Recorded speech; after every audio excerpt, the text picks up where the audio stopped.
Hi all. To kick off the new year, I thought I'd choose a mega complex tactical game to show you today. This is Rashid Nezhmetdinov against Efim Geller.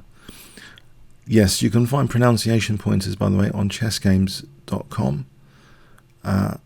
So I think it's like that, according to chessgames.com. So Efim Geller was born in Odessa, Ukraine.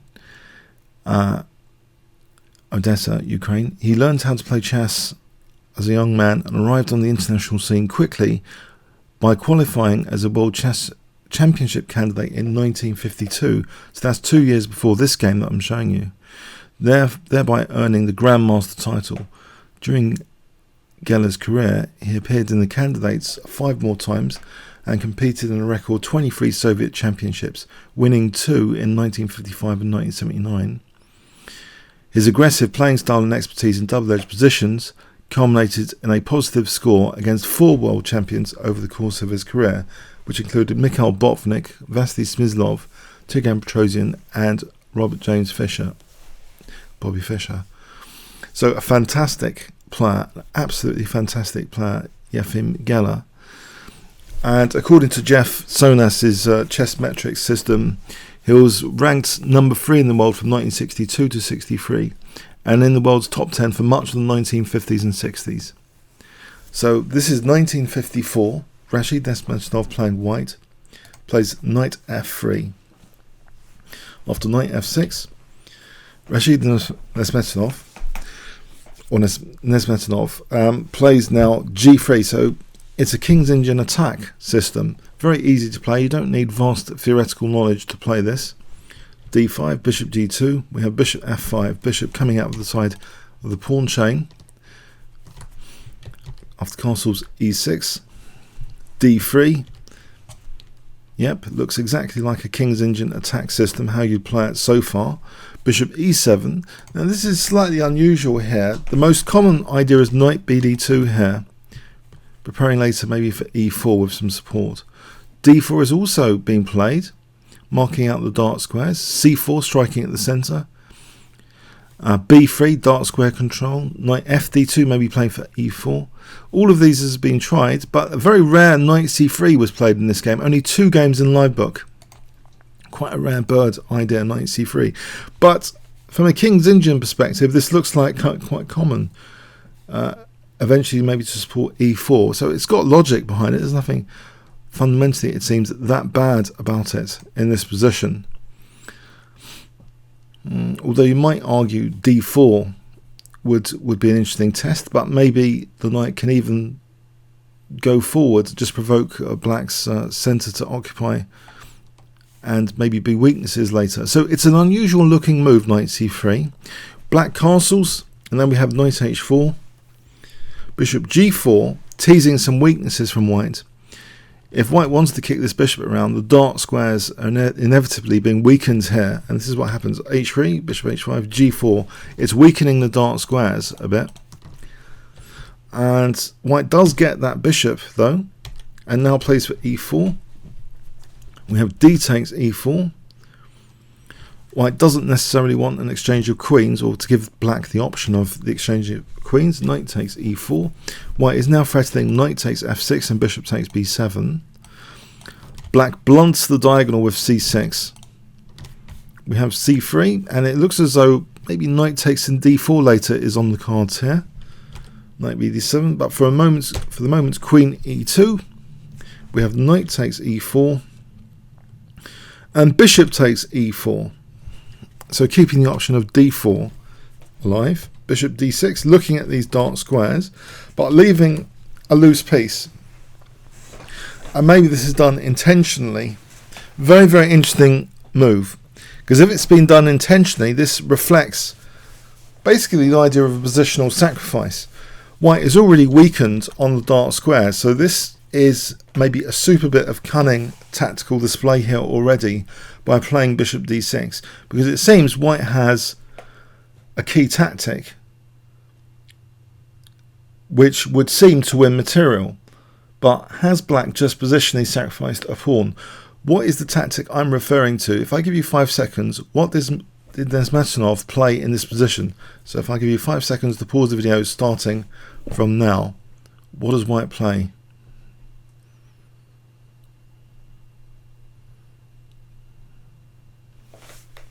Okay, bishop takes g6. So the idea, the loose piece is being exploited. So if f takes, which is not mandatory, then this is good for white, this position. But black is not obliged to take this, of course. Plays queen h4, and it looks very logical play in a way for a positional pawn sack. Black has purposely weakened the dark squares and is mounting the pressure, cranking up the pressure here at the cost of a pawn. White plays now king g2, so keeping this tactic on, this tactical idea, and protecting h3. Now, according to the engines, actually, black might be technically better here with the move rook a e8. This position is pretty dangerous, supporting e6 and ruling out bishop h5, because then g6, there's no sack on e6. The way the game was played was knight e5, and apparently here bishop h5 is technically possible, but the bishop retreated in the game to e4. If bishop h5, it seems that g6 is not as good here because of f4, and if the knight goes back, then bishop takes g6. You note that the e6 is not protected still, so the tactic is still on for the d6 loose piece, and f4 covered g3. But yeah, in the game, yeah, after knight e5, bishop e4, and black seems to have a lot of pressure now after f5, a dangerous initiative. Bishop f3. Nezhmetdinov is on the defensive, it seems. A very scary looking position. Rook f6. Black threatens all sorts of things to quickly double rooks to put pressure here. It looks fairly unpleasant. We see d4, encouraging black to do something concrete now. And black played knight takes g4. Very dangerous and scary looking indeed. So clearly, if white takes with the pawn, that's checkmate. And things are looking very scary. We see rook h1, giving the king an escape route, if needed, to rook g6. Knight h6, and the king goes to f1. The storm is still present. Knight f7, e5, threatening to erupt the centre now and open up the e file. Look at white's pieces. They're a bit on the spectator side here. Bishop e3, rook e8, preparing e5, rook d1, trying to keep solid. Maybe discourage e5 potentially. So here in this position, actually, black played f4. An interesting question, why doesn't black continue with e5? Let's just check this position. Why doesn't black just play e5? It seems he's geared up for e5. Let's just check this out.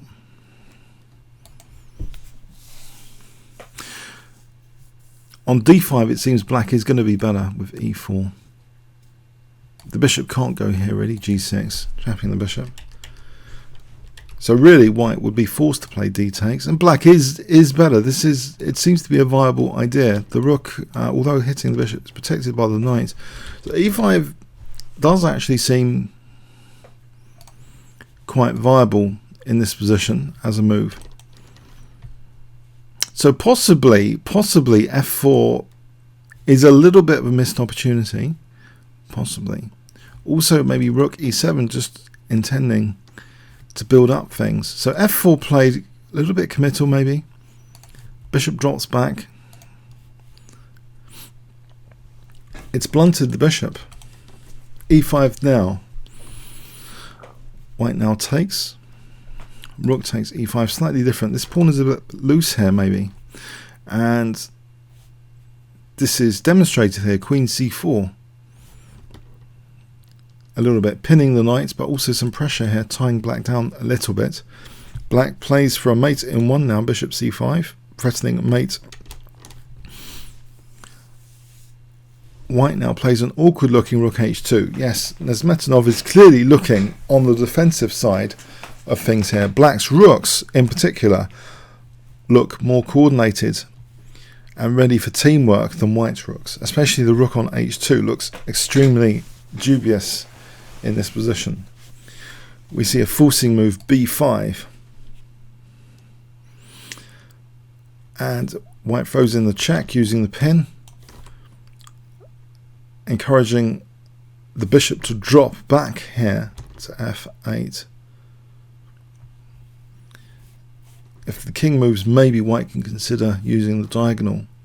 So the bishop drops back, queen b3, keeping the pin on the knight. Rook fe6. The black rooks look, as mentioned, much more menacing here. This rook e1 check is dangerous to kick the king to g2, and then it looks extremely dangerous. So White defends against rook e1 check.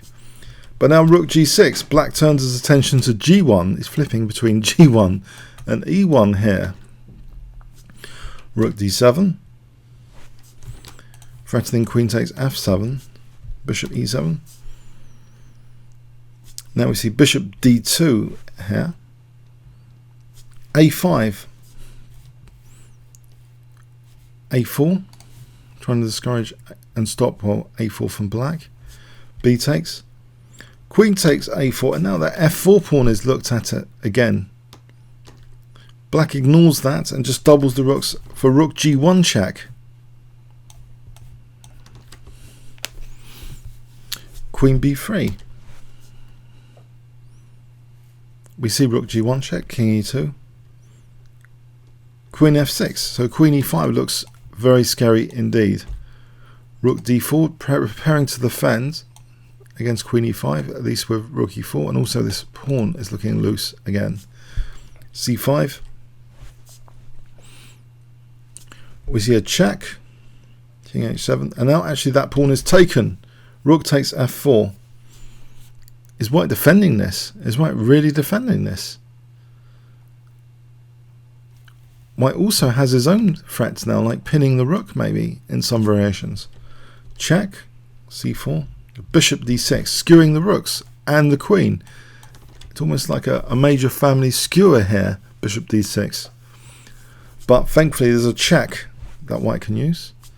Knight h6. And here with the rook hanging in this position,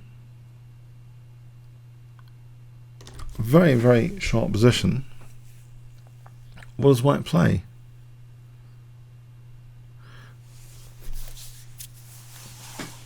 Very interesting move. White plays queen e8. What on earth is going on here? Is it because of bishop d5? Let's check this out. Black in the game actually played queen a7 here. Why can't the rook be taken? If takes, bishop d5. And because of this pin actually, queen g8 is a very serious threat. So how does black actually parry this? Yeah, it seems bishop d5 is actually a forced mate in 9 in this particular position. It's covering the exit square as well, g6. So we see queen a7. Queen e7 check maybe on the cards. But White now uses this pin. So he's pinned this knight and he creates another pin. Pin and win times 2. Bishop e4. Black's pieces are getting pinned here. Where is Black's attack now? Black plays queen e7. And this is a tense position. The bishop is pinned. An interesting option, maybe rook takes h6. This is interesting and seems to lead White with an advantage. This position here, the engine's like this position, even though it's the exchange down. It's 2 pawns for being the exchange down. It's not too bad, and also the rook is pinned anyway, So this position is 2 pawns up, and it should be okay for white. But yeah, stronger than that. Just taking on e7, taking, leaves, it seems, the rook a little bit awkward. But the rook can just go to h5 simply, and white's better.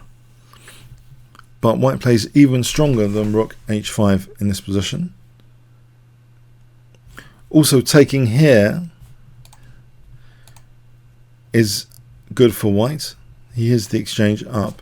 So yeah, Nezhmetdinov has carefully navigated to just get a winning position basically. But against bishop e7 he plays a really strong final move on move 46. Can you guess what white plays here? If I give you 5 seconds to pause the video, starting from now.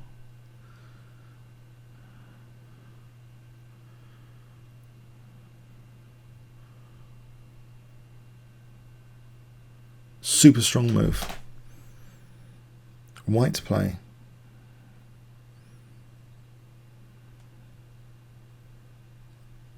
Brilliant 46 move, rook g4. So threatening bishop takes g6 check, interrupting the protection of the rooks. And it seems as though knight takes g4 is possible, but unfortunately this rook behind the pawn then would be activated, winning material, again winning the rook. If the king steps back, we can either take the rook, or there's actually a mate in 3 here, even stronger with bishop d5 check. So if king here, then there's rook h8 mate. This is just mating. It's going to be mating. That just delays things. So that's an incredibly powerful resource in the end. Rook g4. What does black do here?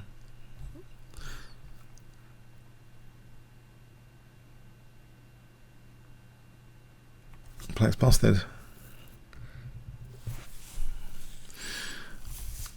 Plays this, but it's just hopeless. We can just take here. We'll take the rook. That's a hopeless move. It's absolutely hopeless, this position.